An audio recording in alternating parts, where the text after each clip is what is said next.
Good afternoon, everyone. Thank you so much for being with us. I'm going to be brief because we've got some really special people to get up on stage. 3 years ago, when BioNorth Texas was launched, we did that for two purposes. The first purpose was to bring people together for collaboration, all the stakeholders of the industry. The second reason, and very dear to my heart, is to celebrate science and to celebrate those people who were contributing to the growth of this industry in North Texas. So, to honor those people, once a year, the board decided to create what we called the Helix Award. This was to honor one person per year for their contributions through scientific innovations, investments, mentoring, and assisting in the development of this ecosystem. And I'm going to look behind me. I don't know what's up on the screen. I think we were going to have... Oh, okay. We were going to have photographs of our past winners, but that's okay. In 2015, we honored Phil Ralston. I don't know if any of you know him. He passed away from colon cancer, but he was the founder of MacuClear. He was an evangelist for the industry for 35 years. MacuClear was focused on curing macular degeneration. In 2016, and this is very close to my heart because I got to work with him, our Helix Award was given to Dr. Dennis Stone, whom many of you in this room know very well. He was an accomplished scientist. He was a community leader. He led UT Southwestern Medical Center's Office for Technology Development, and he launched the BioCenter. He founded Reata Pharmaceuticals, went on to lead Remeditex Ventures, and he was really the father of, or the master of the plan to create a life science hub in Dallas-Fort Worth. Literally back in the late 90s, he started pulling people together with the university, Dr. Wildenthal, City Plan, the Dallas Chamber, the Fort Worth Chamber, to create an ecosystem. Because of his heart and because of his commitment to this industry, and the importance of healthcare innovation to Dr. Stone, we felt that it was most appropriate to change the name of the Helix Award to the Dennis K. Stone Award. So this year is the first presentation of the Dennis K. Stone Award. I had the honor of presenting last year's award to him with Melissa Krauth in his home with his family. And now his legacy will live on through this award, and we're thrilled about that. So at this time, my time is up. I want to welcome Dennis's sons, Lane and Hunter, here. I'd like to introduce you to Dennis's beloved wife, Dr. Helen Hobbs. Helen herself is a world-class scientist. She's an investigator at the Howard Hughes Medical Institute, and she's a professor of internal medicine and molecular genetics at the University of Texas Southwestern Medical Center. Please, Helen, would you join me on the stage?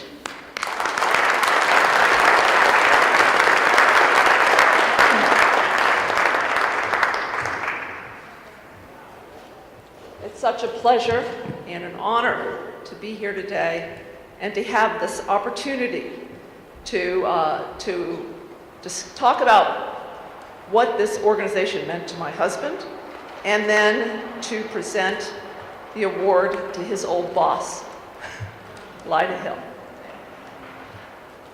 So, a little less than a year ago, Kay and Melissa, as you heard about, came to our home to give Dennis this award, and he was so thrilled to receive it, and I wish so much that he could be here today to see this huge, enthusiastic crowd of talented individuals who are all committed to biotechnology in the Metroplex. My husband was a man who was circumspect in everything he did. Those of you who knew him know that he didn't talk unless he really had something to say, or unless he had a pertinent and clever, though perhaps somewhat off-putting joke to tell. He also did not move unless he really had to. Outside of work, hunting, and fly fishing, he loved all pursuits he could do in a chair, or even better, on a couch. reading books, magazines, newspapers, journals, watching movies, playing backgammon, eating, drinking, conversing with his friends and families. And his family. But with whatever he chose, he did with intensity, and he did it with commitment. That included his friendships, and many of his friends are here today. And I do not need to name you, you know who you are, and I want to take this opportunity to thank you publicly. You were amazing the last year of his life. This award encompasses the rewards and many passions of my husband, Dennis. Starting with his love and commitment to UT Southwestern, where he was educated and trained as a physician, and later a faculty member. As a doctor, he was committed to the care of his patients, which were the indigent of Dallas County at Parkland Hospital. Dennis was also committed to medical and scientific education, obtaining teaching awards from the medical students, both in the classroom and when he was attending on the wards. He was committed to scientific excellence. He loved the process of discovery and delighted in innovation, whether it be in his own lab or in the labs of others. If he was so committed to scientific inquiry, education, and patient care, why did he leave all of them to become the first vice president of technology development at UT Southwestern? Because biotechnology, what you all do, merged all of the things that he really cared about, science and medicine, and combined them with his two other loves, industry and his home here, that was here in Dallas, Texas, in the Metroplex. He wanted to shepherd the transformation of new basic science discoveries into useful, commercializable products that would improve the care of patients while it engendered new types of entrepreneurial businesses in Dallas and in the Metroplex. Early on, as head of technology development at UT Southwestern, he devised and developed new programs to support the best ideas for new medical products, to get them at a stage where they could attract venture capital. What Eric Olson we just heard about, starting virtual companies within UT Southwestern, getting them to a state where they can get the kind of support they need in order to be the nidus for a company. Scientists, doctors, he realized that scientists, doctors, engineers, venture capitalists, community leaders, government officials, academic leaders, lawyers, they all needed to get together and get to know each other if this was really going to happen in the Metroplex. And as you know, this group had its beginnings starting with breakfast meetings.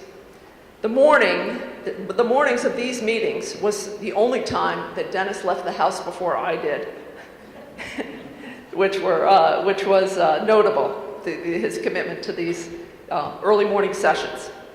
And those meetings evolved into the current organization. Last year, our oldest son, Langdon, who's here, accepted the Helix Award at this meeting on behalf of Dennis, who was too sick to come.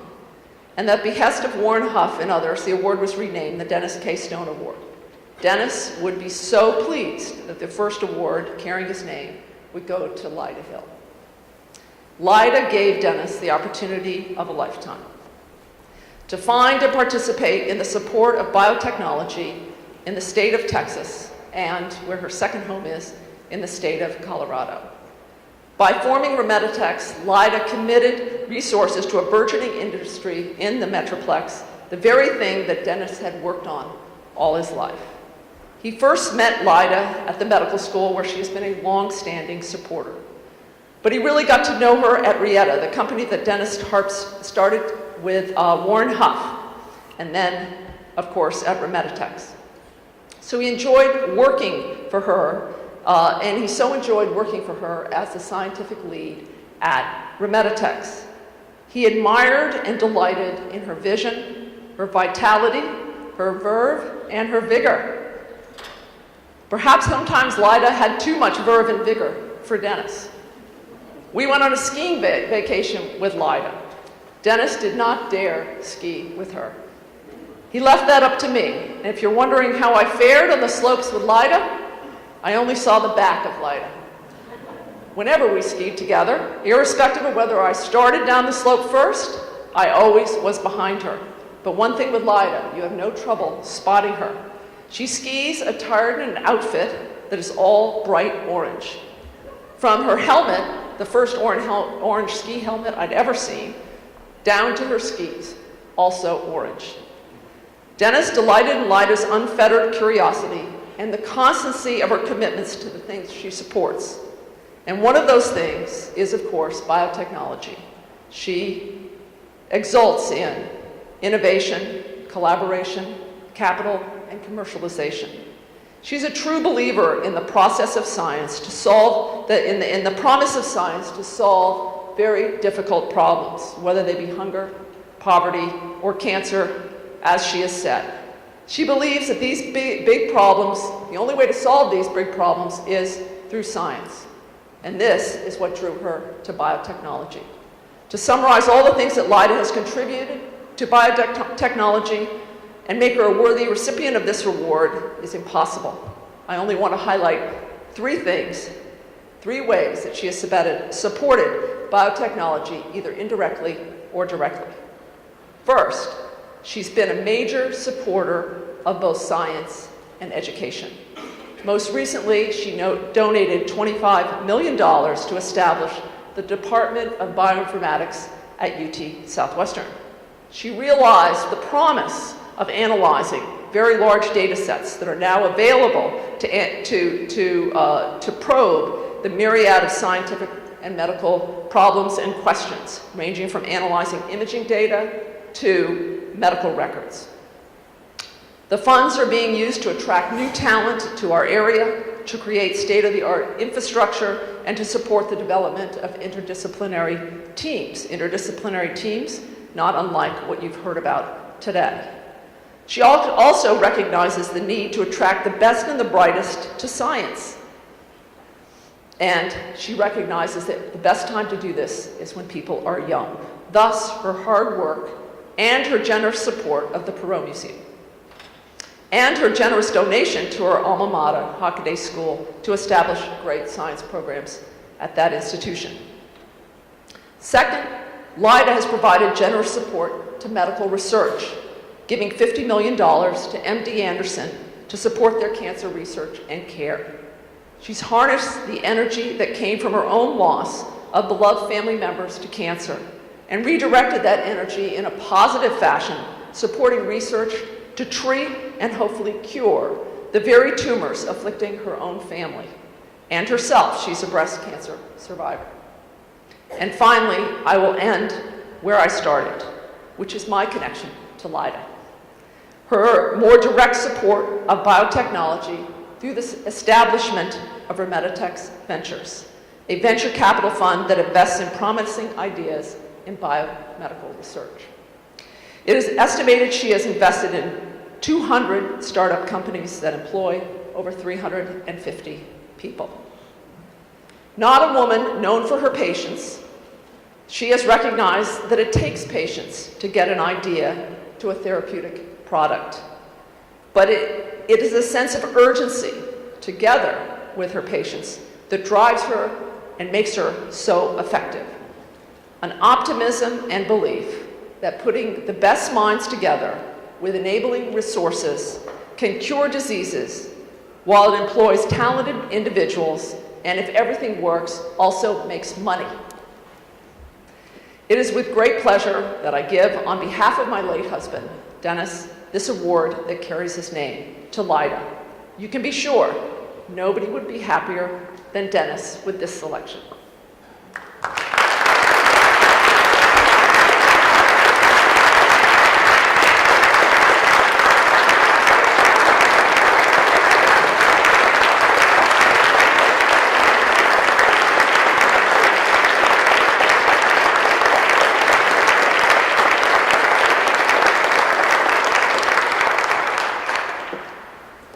Really cool. I mean, for a non-doc, I've done pretty good. Thank you, Helen. And I'm honored to be recipient of the award for so many reasons. As she said, I believe science is the answer. It really doesn't matter what the problem is, I really feel that society can address those challenges if they use science and use data. And to win the award for contributing to advancing science is a wonderful honor for me. Even more important is to receive it with Dennis's name. We were colleagues. He was a visionary, a friend, and we feel his loss every day in our community. I also want to tell you what an honor it is to stand among all of you, because you are giving your time to further science every single day. And whether you're a scientist, an investor, that is what makes this happen. You're here because we all share a passion, making the earth a better place. I've been involved in the life sciences in a variety of ways, which Helen mentioned, many of them: philanthropy, investing in cancer research, and at the Komen Run last month in Colorado Springs, I was the longest survivor, 38 years. Yes! Back then, there wasn't anything else. And of course, the early stage life science, starting at Remeditex, which is the fund focused on Texas and Colorado.